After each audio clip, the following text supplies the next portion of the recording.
그날도 바람이 참 거셌어요. 봉화역 앞 오래된 간이역 대합실 창문은 바람에 덜컹거리고 있었고 낙엽 하나가 매점 문턱 앞에 빙글빙글 돌며 떨어졌습니다. 그 장면을 멍하니 바라보다가 문득 깨달았죠. 아, 또 하루가 지났구나. 이제 와서 돌이켜보면 제 하루는 그렇게 조용하고 쓸쓸하게 흘러가고 있었어요. 제 이름은 정혜연, 올해로 60입니다. 경북 봉화, 이 작은 간이역 앞에서 조그마한 매점을 운영하며 살아가고 있죠. 버스도 잘 안 들어오는 이 시골 마을에선 기차가 하루 몇 번 정차하는 이 역이 그나마 세상과 연결된 창문 같은 곳이에요. 여기서 지낸 지 어느덧 12년이 됐네요. 그렇게 오래됐을 줄은 몰랐어요. 처음 이곳에 발을 디뎠을 땐 그저 살아남기 위해 내려온 것이었거든요. 남편을 떠나보낸 건 제가 48이 되던 해였습니다. 서울 외과계 공장에서 일하던 남편은 어느 날 아침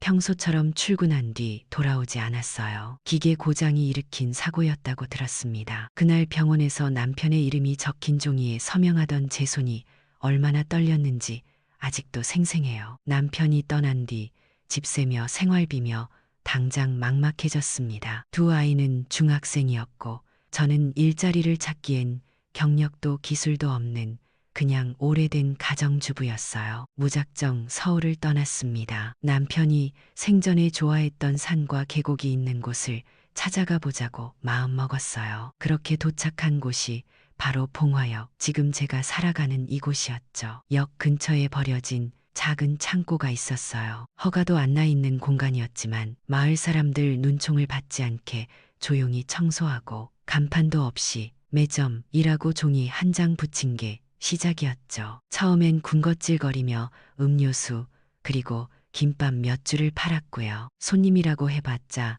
하루에 대여섯 명 정도였어요. 기차를 기다리는 노인, 마실 나온 아낙네, 철 지난 등산객들. 그렇게 하루하루를 버티다 보니 계절이 몇 번 바뀌었고 아이들은 어느덧 대학에 들어갔습니다. 사실 전 누군가와 깊은 대화를 나눠본 게 언제였는지조차 기억나지 않았어요. 오전이면 장을 보고 오후엔 매점에 앉아 책을 보거나 커피를 내리고 저녁엔 혼자 밥을 먹고 빨래를 걷고 그렇게 조용히 하루를 마무리했죠. 어떤 날은 말 한마디 안 하고 하루가 지나가기도 했습니다. 그래도 그 고요함이 나쁘진 않았어요. 외로움이라는 게 꼭 눈물과 함께 오는 건 아니니까요. 그저 이따금 가슴 속에 조용히 눌러 앉아 있다가 밤이 되면 조금 더 무게를 얻는 시기였죠. 아이들은 서울에서 잘 지냈습니다. 큰아들 정우는 졸업을 앞두고 대기업 입사 준비를 하고 있었고 둘째 딸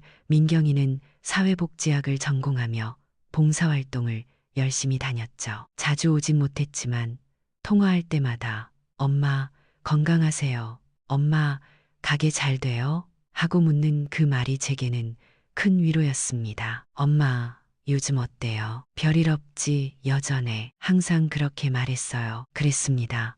늘 같았고 또 늘 외로웠습니다. 그런 어느 날이었어요. 회색빛 트럭 한 대가 역 앞에 멈춰 섰습니다. 덜컥거리는 소리와 함께 운전석 문이 열리더니 중절모를 눌러 쓴 남자가 내려왔죠. 조심스레 매점 안으로 들어오더니 웃으며 말했습니다. 혹시 커피 되나요? 예, 따뜻하게 드릴게요. 제가 커피를 내리는 동안 그 사람은 매점 안 여기저기를 살펴보며 고개를 끄덕였어요. 좋은 공간이네요. 바람도 잘 들고. 혼자 계세요? 네, 그냥 이렇게 조용히 일해요. 혼자 있어도 덜 외로울 것 같아요.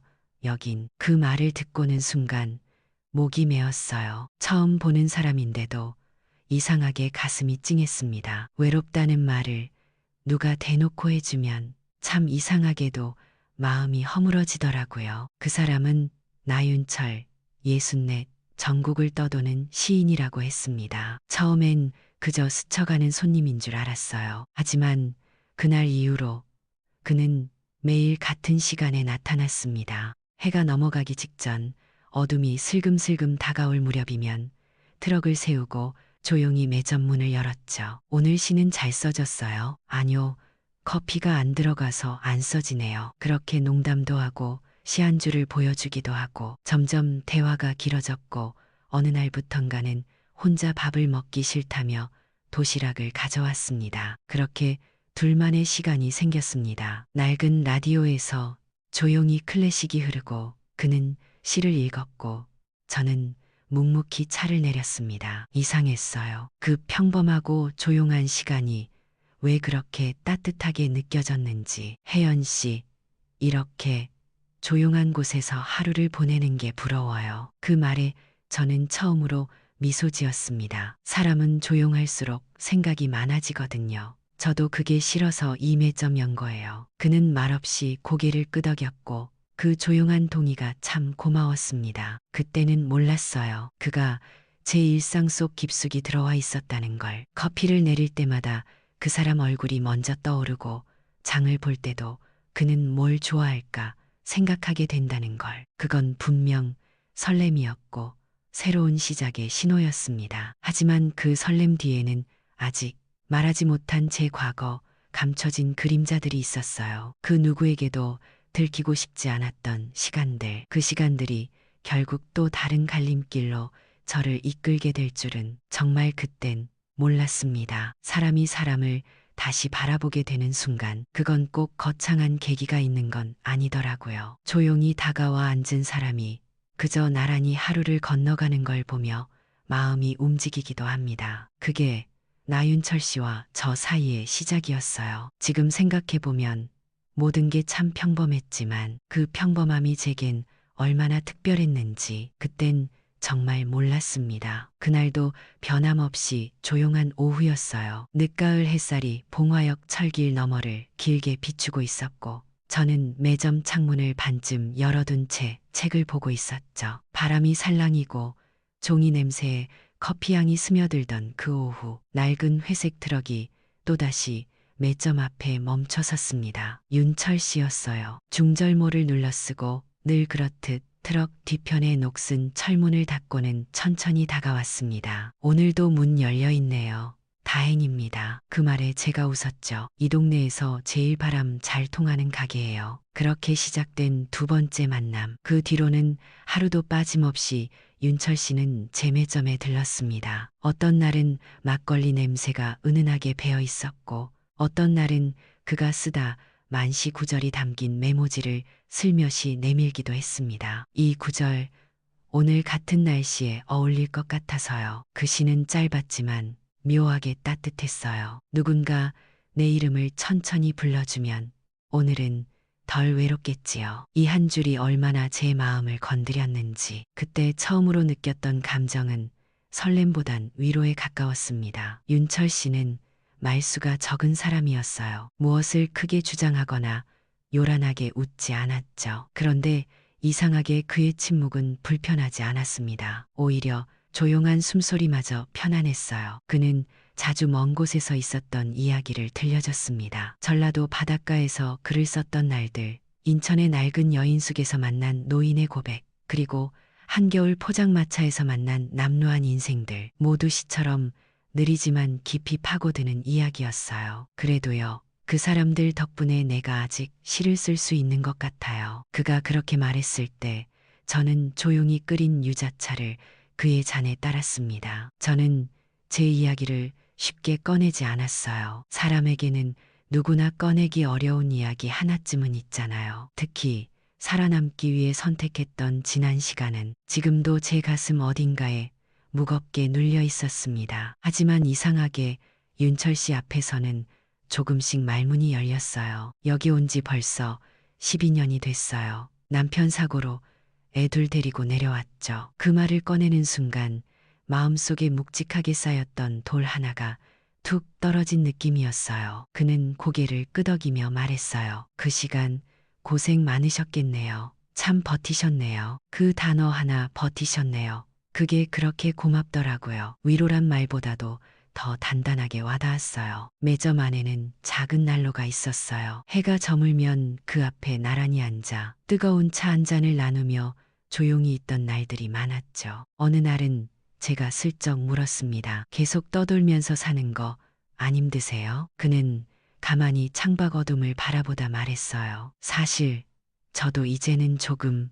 멈추고 싶어요. 그 말을 듣고는 마음 한편이 저릿했어요. 그의 떠돌이 삶이 부러웠던 제가 그도 누군가의 곁에서 머무르고 싶어 한다는 걸 알게 되니까 그건 뭔가 말할 수 없는 안도였어요. 아, 이 사람도 나처럼 외롭구나. 혼자보단 누군가 곁에 있는 삶을 꿈꾸는구나. 어느 날은 작은 반찬통을 들고 나타났습니다. 어제 들른 시장에서 할머니가 준 겁니다. 혼자 먹기 아까워서요. 그 반찬통 안엔 고들빼기와 묵은지 몇 조각이 들어있었죠. 저는 된장국 하나 끓이고 찬밥 데워서 두 사람분 밥상을 차렸습니다. 그 조촐한 식사 기억하세요. 누군가와 함께 먹는 밥이 얼마나 따뜻한지 그 순간을 알게 해준 식사였습니다. 윤철 씨는 밥을 다 먹고는 제게 물었어요. 혜연 씨, 사람들은 왜 혼자인 거보다 둘이 좋은 걸까요? 그 질문에 저는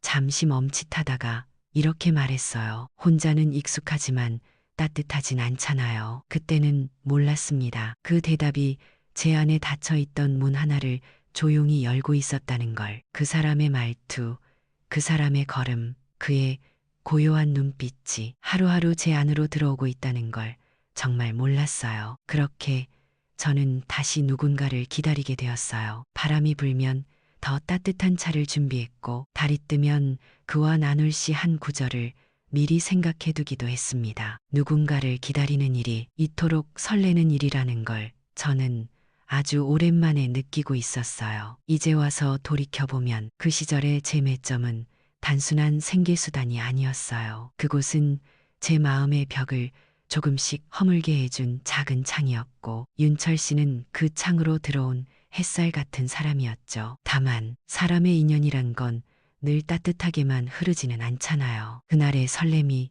그리움이 또 다른 아픔으로 남게 되리란 건 정말 그땐 몰랐습니다. 살면서 누군가를 기다리는 일이 그 자체로 위안이 될 수 있다는 걸 알게 된 건 정말 오랜만의 일이었습니다. 나윤철 씨가 제 매점에 오기 시작한 이후 제 하루는 아주 조용하게 바뀌기 시작했어요. 예전 같으면 그저 지나쳤을 시간들, 차가 식어가도 몰랐던 밤의 끝자락이 어느 순간부터는 참 따뜻하게 느껴지기 시작했습니다. 그 사람이 이 자리에 앉아 있기만 해도 말이죠. 윤철 씨는 매일 해가 질 무렵에 왔습니다. 정확히 몇 시였는지는 기억나지 않아요. 그냥 창문으로 비치는 햇살이 주황빛으로 물들기 시작하면 제 손은 저도 모르게 두 잔의 찻잔을 준비했죠. 하나는 제가, 하나는 그가 마실 잔. 별다른 의미도 없었고 누가 먼저 정한 약속도 아니었어요. 그런데 이상하게 그 시간, 그 자리에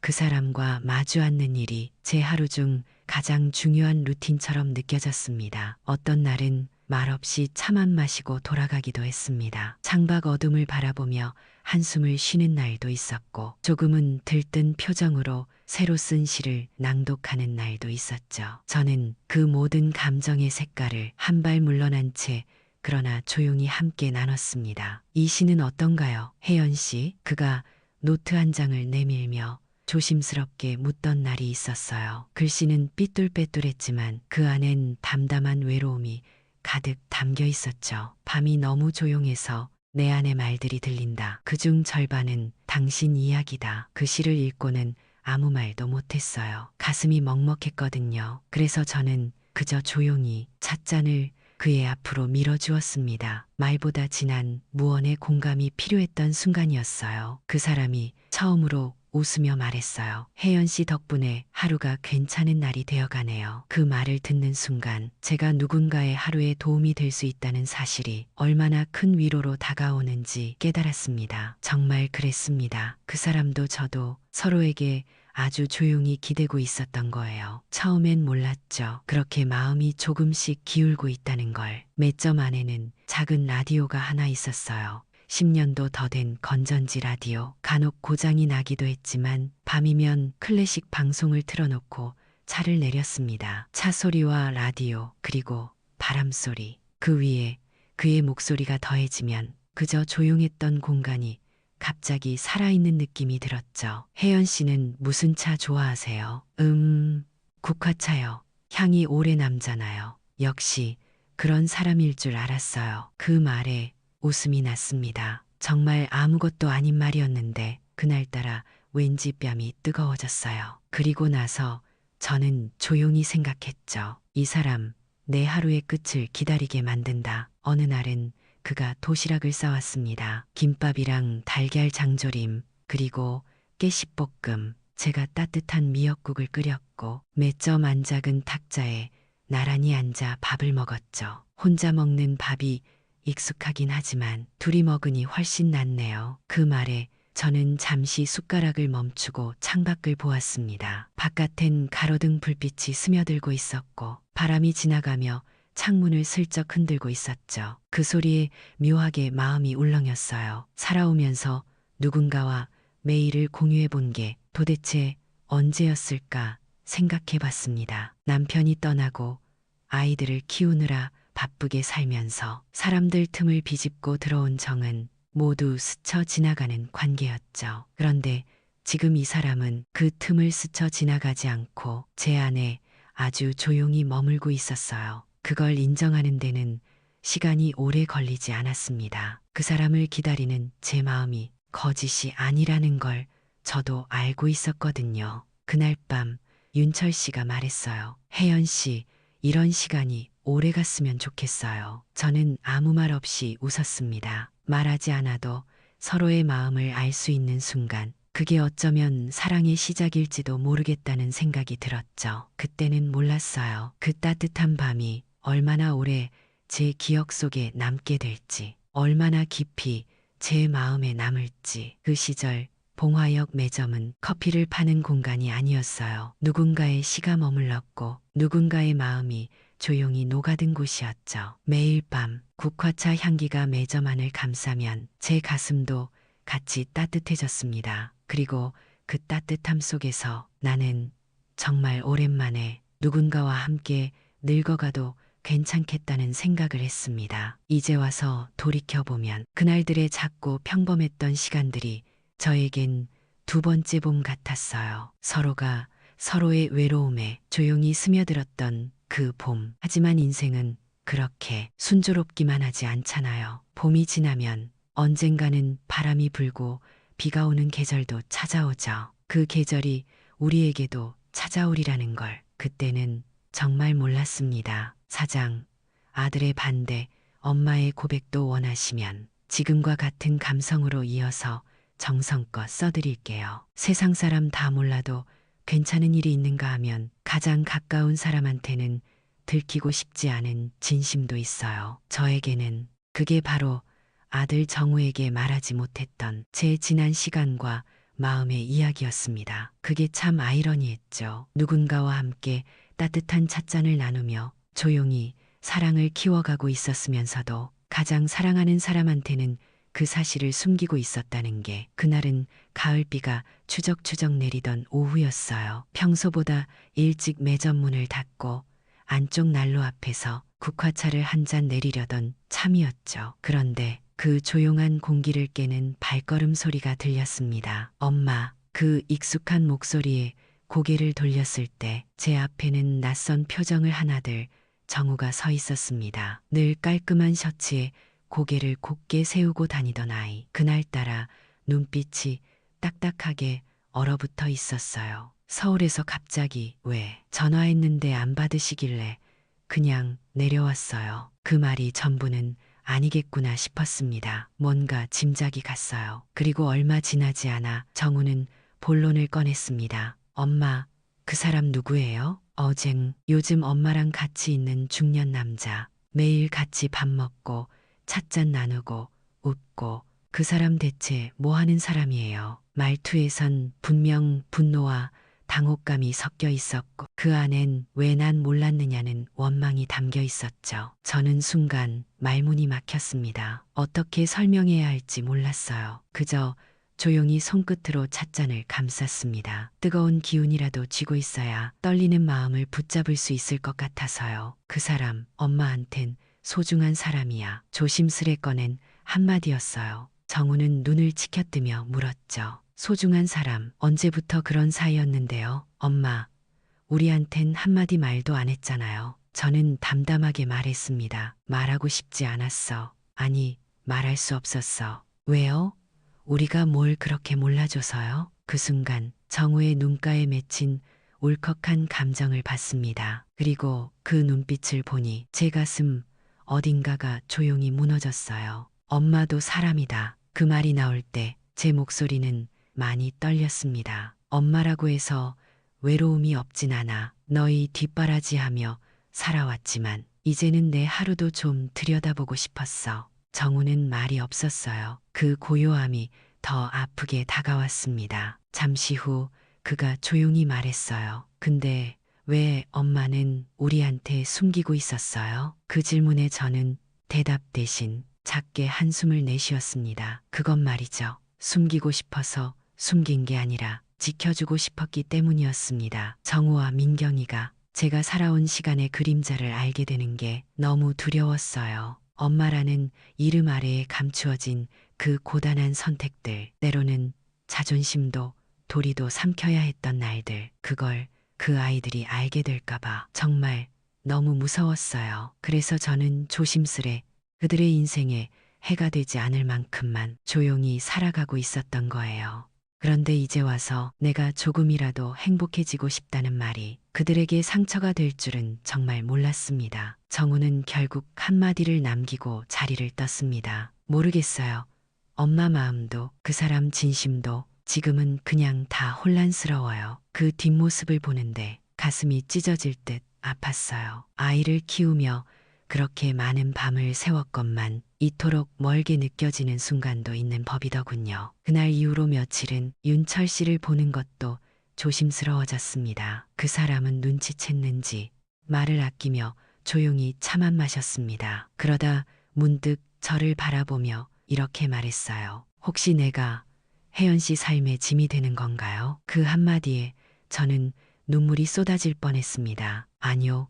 그런 거 아니에요. 오히려 당신 덕분에 내가 내 마음을 조금씩 꺼낼 수 있었어요. 아이에게 사랑을 말한다는 게 이렇게 어려운 일이 될 줄은 몰랐어요. 그저 행복하다고 말하고 싶은데 그 말이 이기적으로 들릴까봐 망설이게 되는 게 부모라는 자리에 무게겠지요. 이제 와서 돌이켜보면 그날의 대화는 정우와 저 사이에 꼭 필요했던 순간이었습니다. 비록 서로를 이해하지 못했던 순간일지라도 그 어긋남이 있었기에 언젠가는 진심을 꺼낼 수 있을 거라는 희망을 남겼으니까요. 사랑이란 건 누군가를 향한 감정만이 아니라 그 감정을 둘러싼 수많은 관계와 책임 속에서 얼마나 간절하게 지켜낼 수 있느냐의 문제 같아요. 저는 그날 이후 조금 더 천천히 조심스럽게 윤철 씨와의 관계를 돌아보기 시작했습니다. 그리고 동시에 정우에게도 언젠가는 제 진심을 보여줄 수 있기를 바랐습니다. 그때는 몰랐습니다. 그 조용한 혼란이 우리 모두를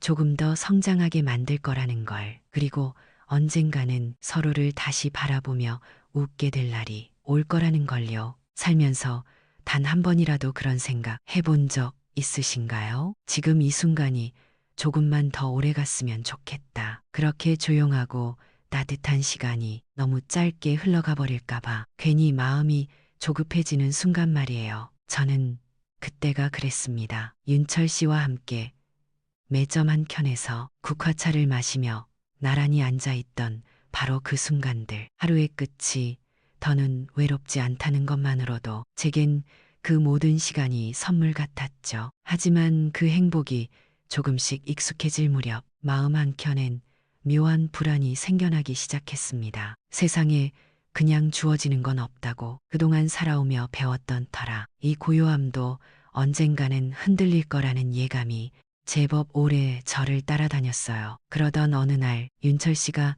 아주 조심스럽게 말을 꺼냈습니다. 혜연 씨, 우리 여기 말고 다른 공간에서 같이 가게 하나 해보는 건 어때요? 그 말이 떨어지는 순간 제 머릿속은 잠시 멈춘 듯 했습니다. 가게라니 지금껏 혼자 조용히 운영해오던 간이형 맷점 말고 둘이 함께 차릴 가게라니요. 갑자기 왜 그런 생각을 하셨어요? 제가 조심스럽게 묻자 그는 웃으며 말했어요. 그냥 더는 리어카처럼 떠도는 인생 말고 어딘가에 머무르고 싶단 생각이 들었어요. 그게 혜연 씨 곁이면 더 좋겠고요. 그 말에 제 마음이 조금씩 흔들렸습니다. 솔직히 두려웠어요. 늘 혼자 감당하던 삶 속에 누군가를 드리는 일이, 그리고 함께라는 이름 아래 새 출발을 하는 일이요. 하지만 동시에 그 제안은 참 따뜻하게 다가왔습니다. 그 사람이 저를 향해 진심을 꺼내놓는 모습이 고마웠어요. 그래서 저는 며칠을 고민한 끝에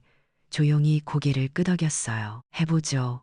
우리 해보는 거예요. 그 순간 윤철 씨의 눈이 살짝 젖어 있는 걸 보았습니다. 그도 많이 떨리고 있었던 거겠죠. 혼자가 익숙했던 두 사람이 이제 함께 뭔가를 시작해보자고 말하는 순간이었으니까요. 가게를 차리기로 한 날부터 우리들은 봉화 읍내를 돌아다니며 작은 빈 점포를 구경하러 다녔습니다. 그 과정도 참 소소하게 좋았어요. 창이 크게 나 있는 가게를 보면 햇살 잘 들어오겠네 하고 웃었고, 낡은 타일 바닥을 보면 이건 뜯어내야겠어요 하며 같이 한숨도 쉬었죠. 그러다 어느 날 하천이 내려다 보이는 작은 찻집을 발견했어요. 허름하긴 했지만 창밖으로 보이는 갈대숲과 물빛이 참 예뻐 보였어요. 그 자리에서 윤철 씨가 말했습니다. 여기 어때요?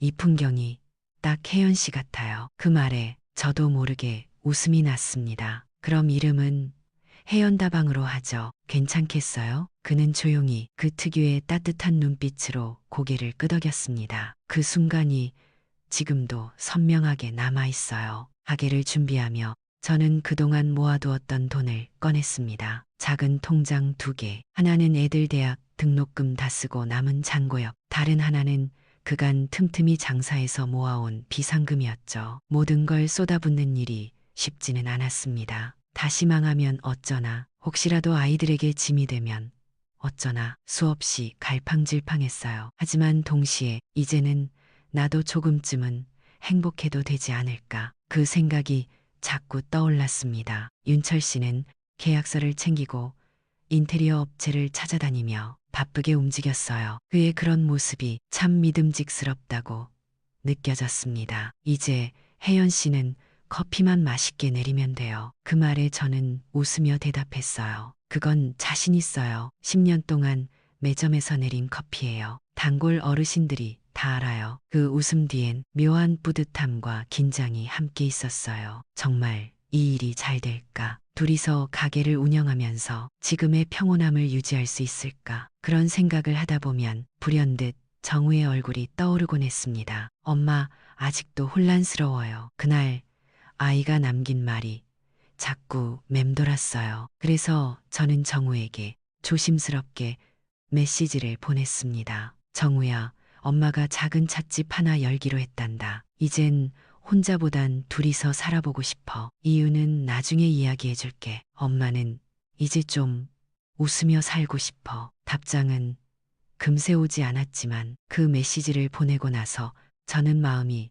한결 가벼워졌어요. 이제 와서 돌이켜보면 그 시기는 참 반짝였던 시간이었어요. 미래에 대한 두려움도 있었지만 그보다 더 큰 건 기대였어요. 혜연다방이라는 이름을 정하고 간판에 들어갈 글씨체를 고르고 차심을 하나하나 비교해보며 고르던 그 시간들, 매일 같은 시간에 마주보며 차를 나누던 둘이 이젠 한 공간에서 삶을 함께 꾸려가려는 그 준비 과정이 저에겐 세상 무엇보다 소중했습니다. 정말 그랬습니다. 누군가와의 새로운 시작은 두려움도 설렘도 함께 안고 오더군요. 하지만 저는 그걸 선택했어요. 다시 사랑하기로, 다시 누군가와 같은 방향을 바라보기로. 그때는 몰랐어요. 그 결정이 제 인생의 가장 큰 전환점이 될 줄은, 그리고 그 따뜻한 다방의 이름이 곧 제 마음에 가장 깊은 상처로 남게 될 줄도 정말 몰랐습니다. 비는 참 이상한 존재입니다. 어떤 날엔 마음을 식혀주기도 하고 또 어떤 날엔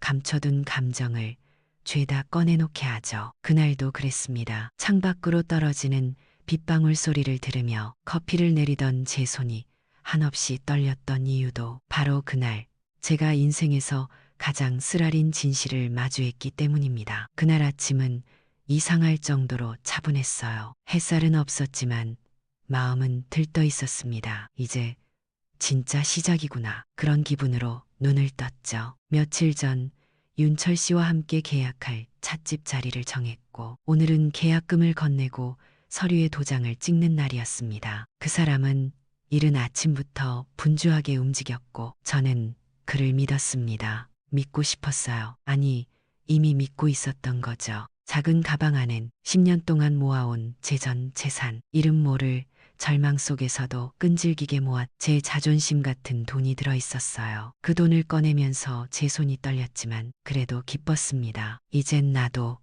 내 이름 걸고 제대로 살아보자. 스스로에게 그렇게 다짐했어요. 윤철 씨는 평소처럼 웃으며 제 앞에 앉았습니다. 걱정 마요, 혜연 씨. 내일이면 혜연다방 간판 달릴 거예요. 그 말을 들으며 커피를 내렸고 우리는 마주 앉아 한 잔씩 나눠 마셨죠. 그날따라 유난히 향이 진하더군요. 그런데도 속이 싸하게 식어가는 느낌이 들었습니다. 말로 설명할 수 없는 이상한 예감 같은 것. 늦은 오후 그는 제게 말했어요. 은행에 먼저 들렀다가 계약서 갖고 다시 만납시다. 돈은 맡겨두고요. 깔끔하게 진행할게요. 저는 잠시 머뭇거렸지만 결국 고개를 끄덕였습니다. 그 사람을 믿고 있었으니까요. 그동안 보여준 진심, 행동, 시선 하나하나가 전부 진짜 같았으니까요. 그가 떠난 후 빗방울이 갑자기 쏟아지듯 떨어졌습니다. 문득 방 안이 너무 조용했습니다. 그 조용함 속에서 문득 휴대폰을 확인하게 됐어요. 그리고 알림 한 줄이 제 손끝을 멈추게 했습니다. 나윤철, 신분도용 사기 피해자 다수, 최근 봉화 인근 활동, 피해 살해 추가 제보 요망, 심장이 철렁 내려앉는 소리가 들리는 듯 했어요. 순간 손이 덜덜 떨렸습니다. 이건 설마 그럴 리 없다는 생각과 혹시나 정말 그랬다면 어쩌지 하는 두려움이 뒤섞여 있었습니다. 그리고 그 두려움은 곧 현실이 되었죠. 화장실에 간 줄 알았던 그 사람이 베란다에서 누군가와 통화하는 소리가 들렸습니다. 그래, 정리 다 됐어. 아줌마, 돈 받았어. 이름도 다 위조했고 계약서도 가짜야. 그 순간 전 숨이 막혀왔습니다. 베란다 유리 너머로 그의 뒷모습이 전혀 낯선 사람처럼 보였어요. 그가 웃고 있었습니다. 그 미소가 한때 제게 위로가 되었던 바로 그 미소가 이젠 가증스럽게만 느껴졌습니다. 아줌마? 아, 그 혜연이라는 사람? 걱정 마. 말 못해. 말해봐야 누가 믿겠냐. 그 나이에 다방 차린다고 돈 다 맡긴 게 바보지. 그 말을 듣는 순간 제 눈앞이 하얘졌어요. 그 사람은 처음부터 제 상처를 보고 그 틈을 파고들었던 거였습니다. 그날 밤 저는 단 한숨도 자지 못했습니다. 그가 제 옆에서 자고 있는 동안 저는 그 사람의 숨소리를 들으며 평생 처음으로 두려움이라는 감정을 정확히 느꼈습니다. 하지만 동시에 이대로 당하고만 있을 수는 없다는 절박함도 피어올랐습니다. 다음 날 아침 저는 조용히 경찰서에 전화를 걸었습니다. 예전에 매점 단골이던 늘 조용히 커피만 마시고 가던 김경희 순경이 생각났어요. 저 정혜연입니다. 좀 도와주세요. 지금 무서워요. 그녀는 제 전화를 끊자마자 바로 출동 준비를 했다고 했습니다. 제가 할 일은 그 사람을 은행으로 데려가는 것뿐이었죠. 윤철 씨, 계약금 이체하러 은행 가요. 제가 침착하게 말하자 그는 의심도 없이 고개를 끄덕였어요. 좋아요. 같이 가요. 다 마무리 짓죠. 그리고 은행 창구 앞에서 김경희 순경이 그를 덥석 붙잡았습니다. 나윤철 씨, 당신을 사기 혐의로 긴급 체포합니다. 그의 얼굴이 순식간에 하얘졌습니다. 당황한 눈빛으로 저를 바라보며 말했어요. 혜연 씨, 왜 이래요? 우리 같이 하기로 했잖아요. 저는 조용히 대답했어요. 그래요.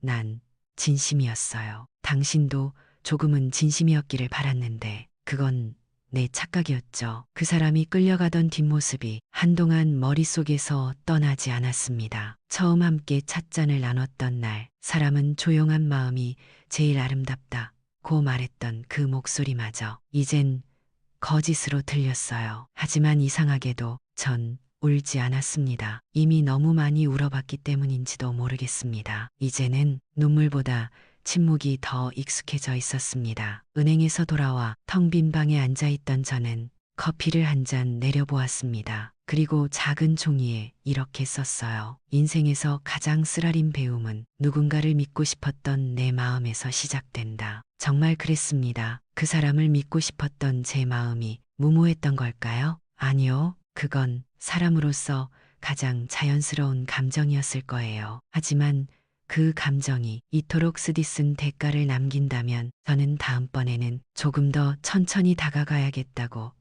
다짐했습니다. 이제 와서 돌이켜보면 그 계절의 비는 그 사람을 씻어가는 비였고 저를 깨어나게 하는 비였어요. 그 비가 내리고 나서야 저는 비로소 제 마음을 조금 더 단단하게 세울 수 있었습니다. 사람과 사람 사이엔요, 보이지 않는 선이 하나씩 그어져 있는 것 같습니다. 그 선을 넘는 순간 가까워지기도 하고 어느 날엔 아무 말 없이 그 선이 멀어져 다시는 닿을 수 없는 거리가 되기도 하죠. 그 사람과 저 사이도 그랬습니다. 윤철 씨가 경찰에 붙잡혀 끌려가던 날 저는 그 자리에 조용히 서 있었습니다. 울지도 소리치지도 않았어요. 그저 가만히 바라봤습니다. 그 사람이 뒤돌아보며 저를 향해 무언가 말하려 했지만 저는 고개를 저었습니다. 이젠 들을 말도 할 말도 없었으니까요. 그날 이후 저는 봉화 간이역 매점을 더 이상 열지 않았습니다. 창문은 닫힌 채로 먼지가 차곡차곡 쌓여갔고 그 위로 가을 바람이 조용히 흩날렸습니다. 이름 걸고 시작하려던 해연다방은 그날 이후 제 마음 속에서만 존재하게 되었습니다. 한판을 달기도 전에 제 마음에 커다란 균열이 생겼거든요. 이제 누군가에게 다시 마음을 열 수 있을까? 그 질문이 머릿속을 맴돌며 제 손끝 하나, 발걸음 하나를 무겁게 만들었습니다. 며칠을 그렇게 방 안에만 있었어요. 불도 켜지 않고 밥도 제대로 먹지 못한 채 가만히 앉아 있었습니다. 그동안 쌓아올린 믿음이 무너져 내리는 소리를 온몸으로 들었어요. 그리고 그 틈으로 가장 두려운 감정이 스며들었습니다. 내가 너무 어리석었던 건 아닐까? 다시 사랑을 믿는다는 게 내겐 어울리지 않았던 걸까? 그런 생각들이 밤마다 저를 덮쳤고 그 무게에 눌려 숨쉬는 것조차 버거웠습니다. 며칠 후 정우가 전화를 했습니다. 엄마, 매점 왜 닫았어요? 무슨 일 있어요? 그 순간 저는 대답을 할 수 없었습니다. 모든 걸 말해버리고 싶은 마음과 끝까지 숨기고 싶은 마음이 제 안에서 부딪히고 있었거든요. 괜찮아. 그냥 좀 쉬고 싶어서. 입에서 나오는 그 말이 스스로도 낯설었어요. 괜찮다는 말이 이렇게 거짓처럼 느껴진 적이 없었습니다. 며칠 후 정호가 봉화에 내려왔습니다. 그날따라 그의 표정은 무겁고 눈빛은 진지했어요. 엄마, 나 뉴스 봤어요. 그 사람한테 사기당한 거 다 나왔더라고요. 저는 숨이 멎는 듯한 기분이었습니다. 정우는 아무 말 없이 제 곁에 앉아 있었습니다. 그 조용한 침묵이 오히려 더 아프게 느껴졌어요. 잠시 후 정우가 조용히 말했습니다. 엄마, 왜 그랬어요? 그 한마디에 저는 결국 울음을 터뜨리고 말았습니다. 엄마가 너희한테 말 못한 게 너무 많아서 미안해. 혼자 아이들 키우며 버티느라 사람 의지하면 안 된다고만 생각했어. 근데 그 사람이 처음으로 내 이야기를 들어줬어. 나도 사람이고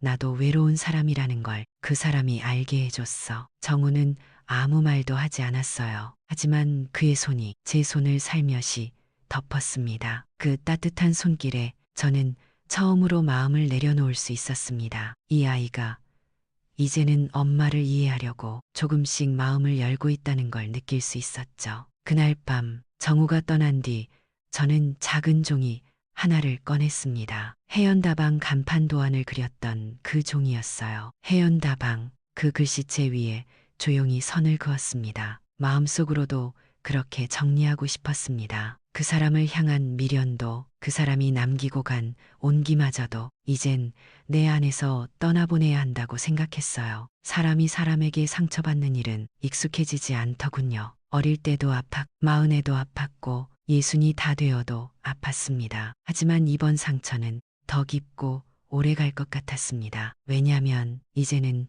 다시 시작해보고 싶은 마음이 내 안에서 사라질까봐 두려웠거든요. 정말 그랬습니다. 그 사람을 잊는 건 생각보다 어렵지 않았어요. 문제는 그 이후였습니다. 내가 누군가를 다시 신뢰할 수 있을까? 누군가와 찻잔을 마주하고 웃을 수 있을까? 그게 두려웠습니다. 그래서 저는 사람들을 피하게 되었고 혼자만의 시간이 더 익숙해졌어요. 아무에게도 말하지 않고 그저 조용히 다시 혼자가 되어가는 삶에 익숙해지기 시작했습니다. 이제 와서 돌이켜보면 그때 저는 사랑보다 용기를 잃었던 것 같습니다. 누군가에게 마음을 주는 일이 얼마나 용기 있는 행동이었는지를 잊고 있었던 거죠. 되돌릴 수 없는 거리라는 건 단지 그 사람과의 거리가 아니라 내 마음 속의 거리이기도 했어요. 이젠 그 거리마저 받아들이기로 했습니다. 아침마다 마시던 국화차 향도, 매점에서 들려오던 윤철 씨의 목소리도 이젠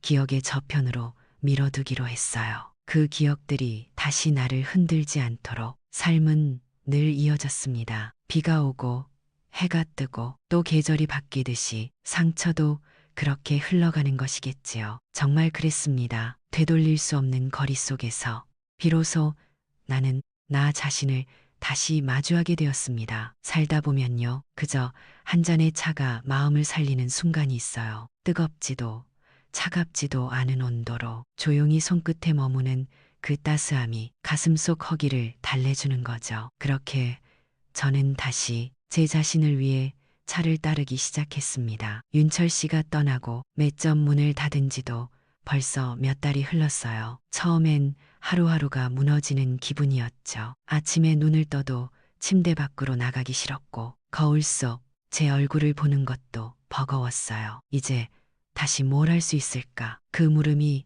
매일 마음 한복판을 짓눌렀습니다. 마흔의 남편을 잃고 쉰의 외로움과 생계를 등에 지고 살아왔고 예순에 겨우 누군가의 따뜻한 시선을 믿었지만 결국 남은 건 다시 혼자라는 현실뿐이었죠. 그러다 우연히 신문한 귀퉁이에서 봉화노인복지센터 자원봉사자 모집이라는 글자를 봤습니다. 아무 생각 없이 전화기를 들었습니다. 저 자원봉사 신청하려고요. 정혜연입니다. 예순입니다. 전화기 너머의 젊은 직원이 밝은 목소리로 이렇게 말했어요. 와, 혜연 어르신, 어서 오세요.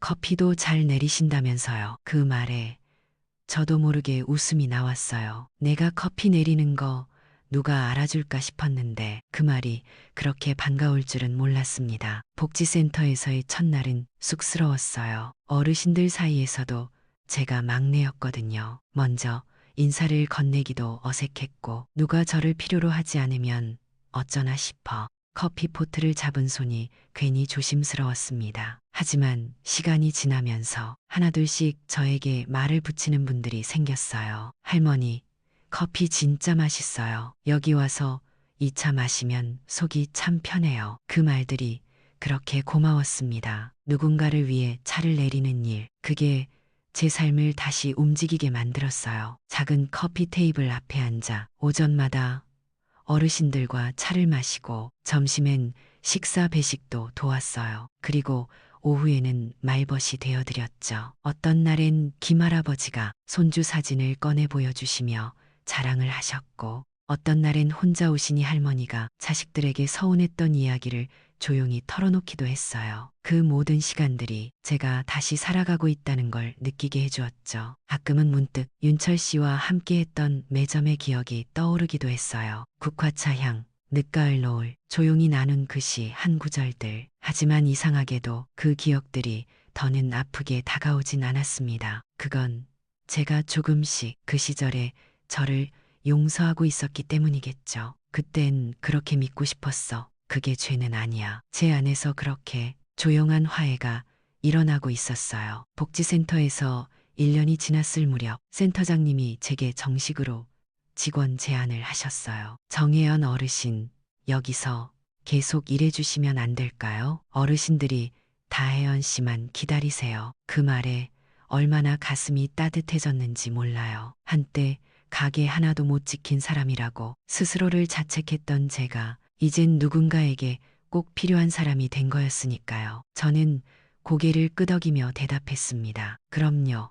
저도 이곳이 좋아요. 여기서 차 내릴 때가 가장 행복해요. 아들 정우도 이젠 많이 달라졌어요. 가끔 주말이면 저를 데리러 오고 서울 집으로 초대하기도 해요. 엄마, 얼굴이 많이 부드러워졌어요. 그 말에 웃으며 말했죠. 이제야 나답게 살고 있어서 그래. 민경이는 아이를 낳아 저는 이제 손주의 이름을 부르며 웃을 줄 아는 사람이 되었어요. 상처도 아픔도 지나가면 그 자리에 새로운 삶이 피어난다는 걸 그 아이가 태어나면서 다시 알게 되었죠. 그러던 어느 날 지역 방송국에서 복지센터를 취재하러 왔습니다. 노인 복지 관련 다큐멘터리 촬영이라고 했어요. 센터장님이 제게 조심스레 부탁하셨죠. 혜연 씨, 인터뷰 한번 해주실래요? 사람들한테 당신 이야기를 들려주는 것도 누군가에겐 큰 위로가 될 거예요. 처음엔 많이 망설였습니다. 카메라 앞에서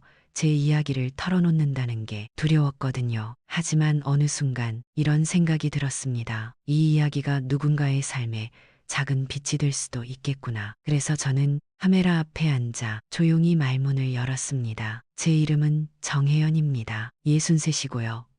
복지센터에서 커피를 내립니다. 한때는 간이역 몇 점을 했고 누군가를 믿었다가 크게 다친 적도 있어요. 하지만 그게 제 전부는 아니에요. 저는 지금 잘 살아가고 있어요. 정말 그랬습니다. 이제는 더 이상 과거에 머물지 않기로 했습니다. 그때의 사랑도, 그때의 실수도 이제는 모두 저의 일부로 받아들이기로 했어요. 그것들이 있었기에 지금의 제가 있고 지금의 제가 이렇게 누군가에게 따뜻한 차 한 잔을 건넬 수 있게 된 거니까요. 오늘도 아침 일찍 복지센터 문을 열고 들어서면 커피 향이 센터 안을 채웁니다. 김할머니가 웃으며 말씀하세요. 혜연 씨, 오늘도 차 맛 좋네. 그 말 한마디에 제 하루가 시작됩니다. 그리고 저는 다시 조용히 물을 끓이고 국화차 잎을 한 장 한 장 펼치며 이야기합니다. 이 차는 오늘 하루 당신을 위해 따는 차 한 잔입니다. 그리고 나 자신을 위해서도요. 이것이 내가 다시 살아가는 방식입니다. 그리고 저는 지금 이 방식이